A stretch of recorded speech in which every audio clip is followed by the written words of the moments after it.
Hello, I'm Marcia Cavanaugh. Thanks so much for joining us. Well, seeing economic development spurred on by new development is not unusual, but when the development is a bicycle path, that's cause for a stop. We'll look tonight at the impact that the Lafitte Greenway is having along its trail. Hopefully, that path will never be used for hurricane evacuation, but as a new season begins, we'll look at the latest protection efforts. We'll also examine oil suits in the wetlands, new hope for big charity, wrangling at the legislature, and in recognition of Ella Brennan, a look at key women in the city's culinary history. Along our path are tonight's Informed Sources. Errol Laborde, producer of Informed Sources, Stephanie Grace, columnist, The New Orleans Advocate, Kathy Finn, freelance business journalist, and Mark Schlefstein, environmental reporter, NOLA.com, The Times-Picayune. And we go to Mark first because it is June 1st, and here we go again. The big question, which I know you've been talking all day about it, is, are we protected? Are we protected? Well, we have the best protection of any city in the United States from hurricanes. So that's a key thing to remember. We have better protection than has ever existed in the New Orleans metro area, and most certainly hugely greater than what was here before Katrina. But we have to recognize that the levee system that is in place now is a risk reduction system, and we have to recognize that it's built to a particular standard, the 1% a year chance of a storm surge occurring, that is not adequate for a major metropolitan area like New Orleans. So we have to recognize that our plans have to include that we're going to evacuate in advance of a major hurricane. We should be completely insured. Flood insurance as well as regular insurance. If we live inside the levee system, no matter if you're in the X zone or A zone, makes no difference. You should get that insurance. It's a cheap investment in your future. And we should understand that there are significant efforts that actually are underway to figure out ways of improving our levee system. $14 billion, as I recall, went into what they call the risk reduction system. It's not the hurricane protection system, it's the risk reduction. I mean, those are key words there. And just yesterday there was like a ribbon cutting or a dedication of the permanent pumps at the outfall canals. Correct. So the permanent pumps, the key thing about the pumps is that they completely block off the 3 drainage canals that had walls that failed. 2 of them had walls that failed during Hurricane Katrina. And they provide an opportunity for water that is coming from rainfall during a hurricane can get pumped out into Lake Pontchartrain. They take the place of temporary pumps and gates that were put in place a year after Katrina. So that's a huge investment. They're actually overbuilt. They're probably closer to that 500-year standard that everybody wants, because they're much bigger than was expected. So you say that there are efforts underway to continue to work and think about how to improve this, like what? And it does really seem like the Corps is sort of really giving us the message of we live in an area that is under threat. Well, let's be clear. The Corps wants people to understand that this really is the best system in the United States. There's no question about that. But again, we have that increased risk because we're a big population area, and there are, bigger hurricanes like a Katrina that will come eventually to New Orleans. So in order to prepare for that, the state has been looking at ways of elevating the existing levee system. In 2012, they thought that they would be able to do that by about 3 feet, and that would give us 500 years of protection.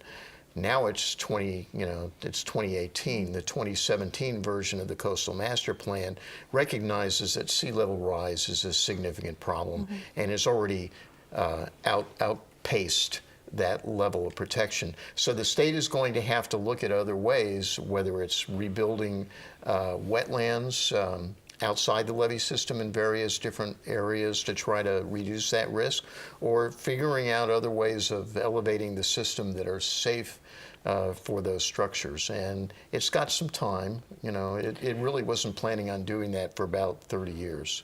But with the forecasting, I'm hearing almost like a new language. There's new terminology that's being used. So how is the forecasting improved? Well, that's interesting. The little window of the balloon that The cone of the cone of the cone of terror, whatever you want to call it, that's narrowed dramatically over the last 40 years because they've gotten so much better at determining where the center of the hurricane is going to go. What is still lagging behind is intensity. They still don't have a handle on how quickly a storm can grow in size and become bigger than what they thought. And the other thing is that, it's only been 2 years that they have been issuing separate warnings for storm surge, and those storm surge warning areas are completely different many times than that cone that everybody focuses on. So we, especially in New Orleans, should be focusing a heck of a lot of our what we're looking at on that storm surge pattern. Because the old focus was wind speed specifically. Correct. And everybody recognizes now after Katrina that it's surge for us that is the significant problem. And there's some thought going into maybe elevating the surge barrier, raising that a little bit, the lake-borne surge barrier. Yeah, the original plan that the state was looking at was, well, how can we do that? Engineers for both the Corps and the local levee authority are questioning that. They figure you can add another foot to it. You can, it looks like a castle keep. You can fill those pieces in, but once you get beyond that, it would take significant investment to make sure that that structure continues to stay stable when a major surge occurs. So that's a problem. Yeah, significant engineering just to get it built in the first place. Exactly. Okay, so we have Alberto down already, so I hope he remains the only one on the list, which is, I know, hoping for probably the impossible, but can still hope. Okay, Stephanie, over to you now. Legislature in its special session wrangling, as Errol wrote, with the budget. Speaking of hoping for the impossible. Yeah, I know, that's what it seems like these days. So how's it looking? Well, we're right up against the deadline of the end of the current special session, which is Monday at midnight. We don't know still. There are two big things moving through the legislature. They're connected, of course. One is the budget for the upcoming fiscal year that starts July 1st. The other is the tax plan to support that budget and budgets going forward. Basically, how do we have the fiscal cliff, which we're now a month away. That's the $1.4 billion that in mostly sales tax revenue that will drop off the books automatically. The governor is now hoping for about $650 million to replace it. There have been some other cuts. There's been a bump from the kind of side effect of the federal tax. This is the thing that the legislators love. Like, they got $300 million extra in income tax revenue, and they didn't have to vote on it because Congress voted on it. So that helped. So $650 million $48 million is the governor's target. The Republicans, of course, would like to do less. So that's where we are. And then, the kind of connected issue is, if you do less, what do you cut? And then we get into what's going to happen to TOPS, what's going to happen to safety net hospitals, mental health services, the money that, the areas that are available to be cut, which are pretty limited.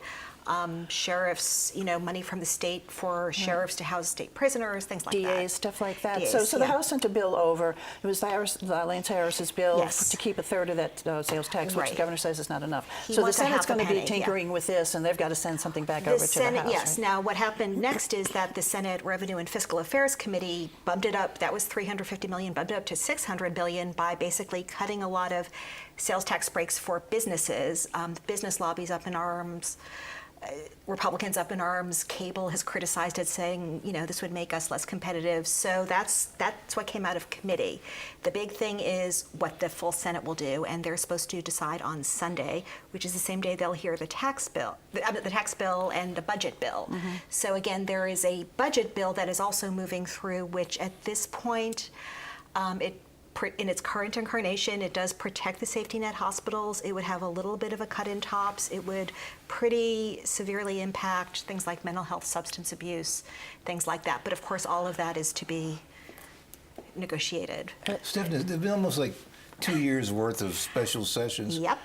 By now, This is the sixth. you would think that all the arguments have been made. Right. That all the issues are there, and it's at the point of sitting down and we do it or we don't. I mean, Right, and again, there's so much brinksmanship going on, and there's such a kind of partisan overlay to it. There's, if you listen to the governor and you listen to even a lot of moderate Republicans, they think the more conservative branch of their party, who control the House, really just don't want to give him a win. And, but there are other kind of factions there too. There's the Black Caucus has emerged as kind of interesting, mostly Democrats, and they voted for the Lance Harris bill. They might not vote for it on the final go-around because they don't think it raises enough. It would still involve cutting services. So the governor is kind of saying, look, I don't love sales taxes. I remember that the Stelly plan cut state sales taxes on things like food, so it's not as regressive as other sales tax. So they're not necessarily on the same page either.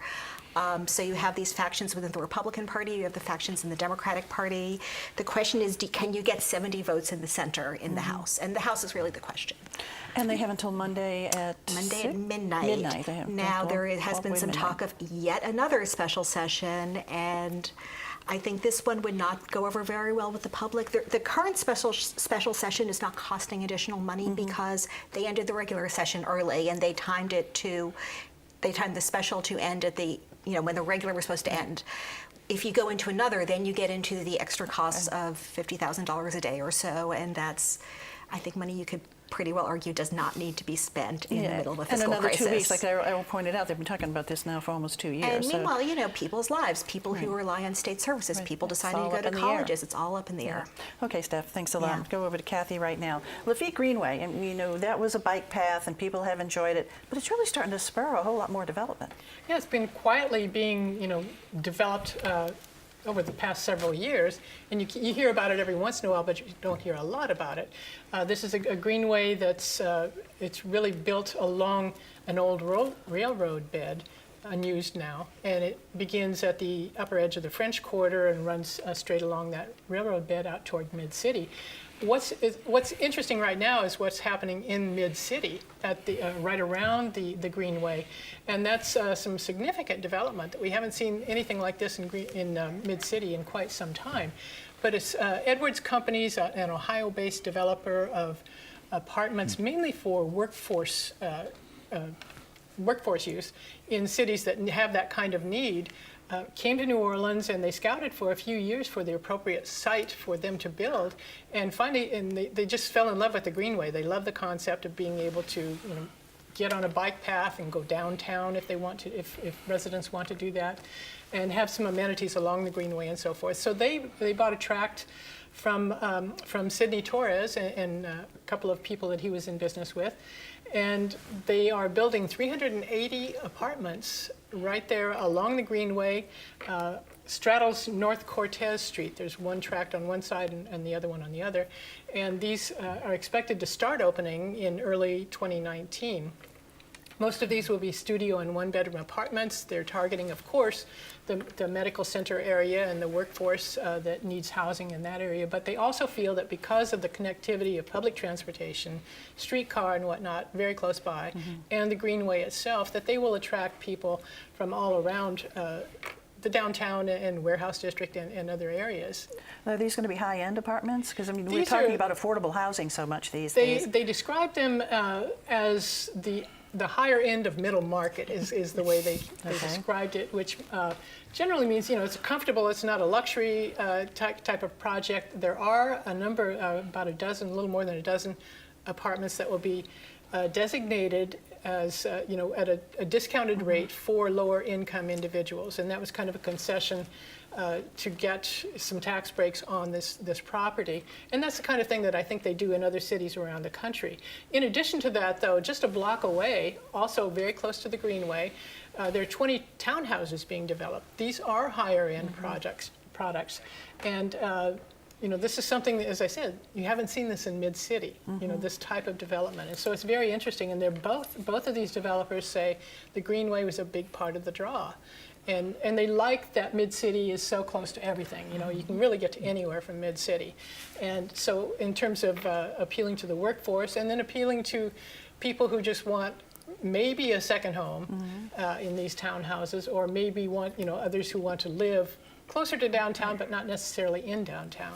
I guess it's a sign of progress of sorts when you have traffic jams caused by bicycles, and if you're on North Carrollton, where the Greenway crosses Carrollton, Yes. near that CVS pharmacy, there's special traffic signals and special lanes for the bicycles. And so you got to pay attention. At the same time, there are streetcars coming. Right. Those big red streetcars. Right. And in a sense, it's annoying. In another sense, it's sort of cool. I mean, to have that kind of transportation all interplaying in one spot. Well, all of that development along Carrollton, which has mostly happened post-Katrina, and it's been kind of amazing that it happened so quickly and was so significant. That's really attracted the investment in this area. And is the Greenway being used a lot? The Greenway is being used more than you would think. Now, I would, if you look at the full stretch of it to the downtown area, or to the French Quarter, there are pieces of it that are not developed very well. There's naked land, there are old warehouses in some cases, so there's a long way to go. But I talked with developer Sidney Torres, who still owns property along the Greenway, and he said he wants to buy as much as he can because he believes this is really going to be... He sees a future in it. Sees a future in it. Okay, thanks a lot, Kathy. Over to Arrow right now, and Ella Brennan passed yesterday, one of the greats. Yeah, with the death of Ella Brennan, just got us thinking, a lot has already been said about Ella Brennan. It's been said about her career, and she certainly was a great woman in the restaurant industry. We just got us to thinking about other women who made significant culinary contributions in New Orleans. And of course, the list is not limited. This is just random, but we'll just think of a few. But I think it's fair to say that any list would probably start off with Madame Begay, that she was around in the 1800s, around 1880. Her husband, she married a man, Mr. Begay, and they had a restaurant in the French Market. And it served mostly breakfast, especially like the people who worked in the French Market. And it would happen is that the people who worked in the French Market, their day was done by 11 a.m. And so she started serving what was called a second breakfast. So it became very, very popular to go have, nobody served breakfast at 11 o'clock in the morning. And so people would go there. And then in 1884, we had the World's Fair, and these tourists came in, and they said, look at this crazy place serving breakfast at 11 a.m. And of course, it was a bountiful breakfast, and it became very, very popular. And people say that that second breakfast at Begay's was the forerunner to today's brunch. I don't think she created the term brunch, but she certainly created the concept of brunch. Moving up ahead a few decades here, a woman named Corinne Dunbar operated her husband had died, and so they had a home on St. Charles Avenue, and so she turned the first floor into a restaurant where they had a set menu. I mean, you went in there and you ate what was served, and their specialty was an artichoke casserole. They also had these little silver dollar biscuits that they were famous for, and they were around until the 1980s, and so Corinne Dunbar was very much of a figure. Of course, Leah Chase is probably, I guess, the all-time famous person. She combines a lot of stories. One, the significance of that restaurant with the black community. It was the place that people can go with the cuisine, with the Creole cuisine. She became very popular in herself, and so Leah Chase. We know about Ella Brennan, the influence that she had, not only with her restaurant, but the whole Brennan's operation. Even those that are in different factions, they do restaurants well, and they have created a lot of other careers. Among the more contemporary two names that come up are Susan Spicer. She started a French restaurant called Savoir Faire. Now she has several restaurants, Bayona, Mondo, and Rose Hall. And really one of the stars, and probably the most contemporary current star, is a woman named Nina Compton, who came here from St. Lucia. She started a restaurant down in the Warehouse District called Compère Lapin, which means something like feisty rabbit or something, which is based in an old Caribbean custom. And she just started another restaurant in Bywater. And between Susan Spicer and her, I mean, you really see in the future. And there are a lot she of just other won a people out James there Beard too. Award. Yeah, We just wanted to she did. acknowledge them. But you also had Joanne Clevenger. Oh yeah, on I'm the sorry. list, Yeah, I too. wanted to acknowledge Joanne Clevenger. You know, she started off selling flowers in the French market, worked her way up, developed her own restaurant. Her whole life has been the upper line, and she pioneered fried green tomatoes with shrimp remoulade on top. and it's There was fried delicious. green tomatoes as a dish. She said, "Let's go one step further and put the shrimp remoulade on top." And absolutely a wonderful hostess, too. She's always there at Oh, that great restaurant woman, with a great yeah. greeting. All right, Errol, thanks a lot. Oh, now we're all a little hungry, ready to get to dinner. All right, Mark, over to you. Oil and gas lawsuits. Oh, this is a confusing thing. These are the parish lawsuits. Right. Okay, right. and they started in state. No, they Okay. started in federal. No, they started do in it. state. Okay.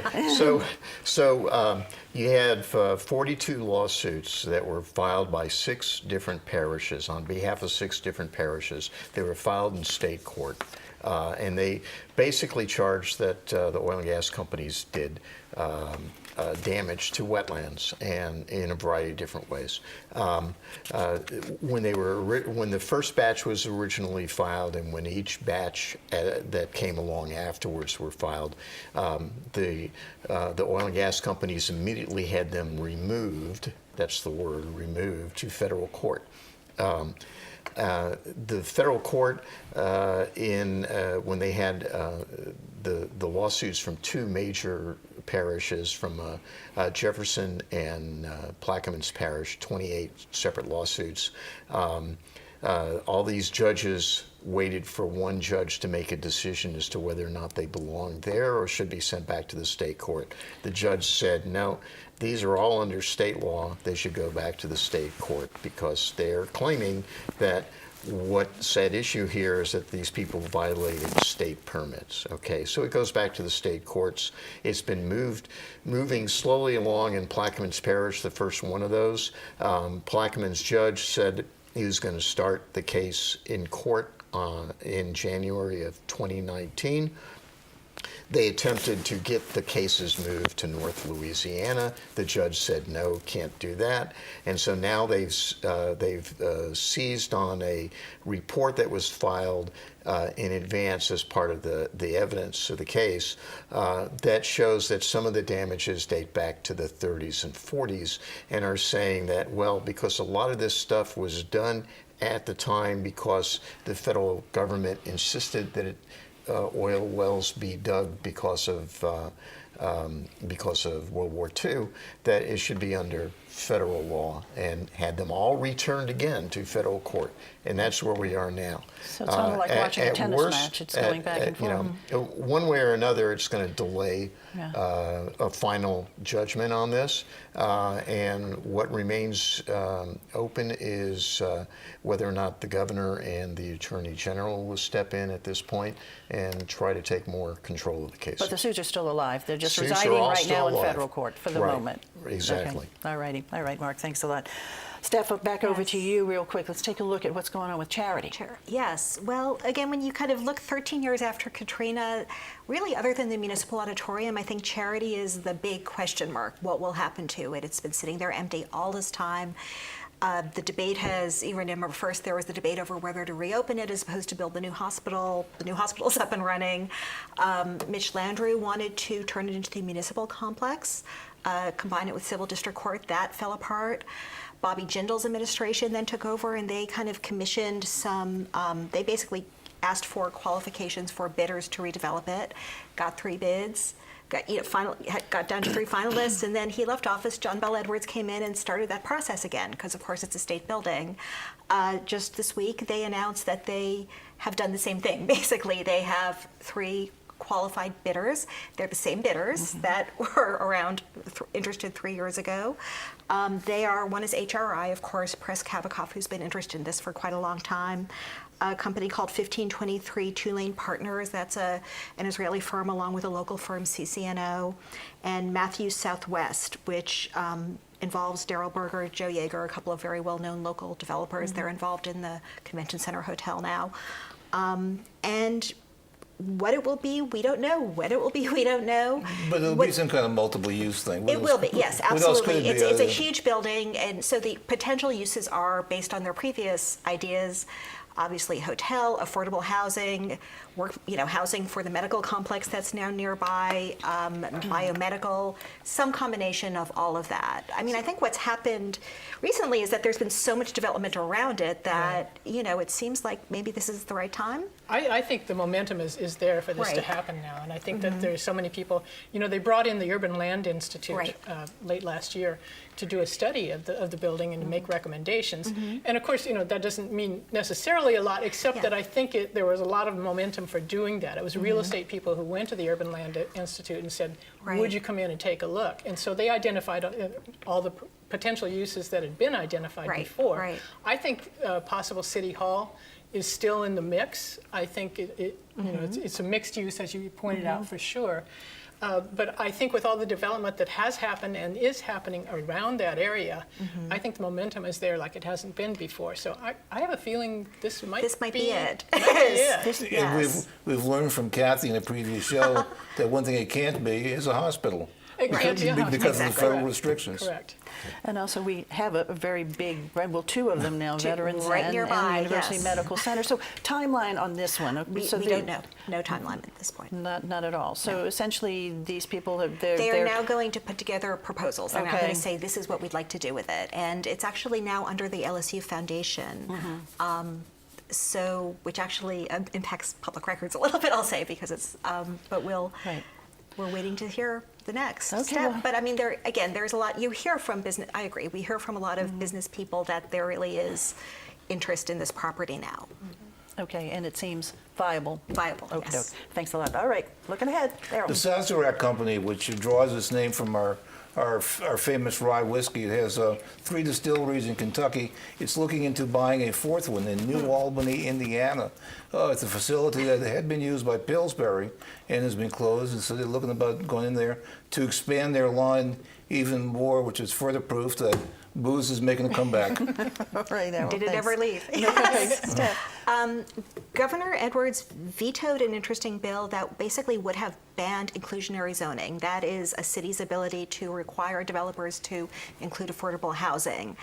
He had an interest, and New Orleans is really the chief city that wants to do this, but he had an interesting caveat, which is basically, you got to do it because I'm kind of divided on this. Next year, I might sign this bill. So I think we're going to see some real activity towards finally putting policies in place. All right, Kathy. The Edwards Companies, which is building the apartments in Mid-City that I mentioned, is also looking at other parts of New Orleans for further development. So I think we'll hear more about some more of those similar kinds of apartments in the other areas. All right, Kathy, thanks. Mark? Well, I got 2. The first one is easy. The next storm is going to be called Beryl. The second one is that the State of the Coast Conference just ended today. And the key thing that comes out of this is that the state next year will have $566 million worth of restoration and levee projects underway. And each year thereafter will be moving towards $1 billion a year within the next 3 years. And it will continue that way for 15 years. A lot of money, a lot of projects. money. That's great. All right, thanks a lot, you guys, for being here. Thank you all for joining us. And of course, we want to see you again next week for Informed Sources. Have a good evening.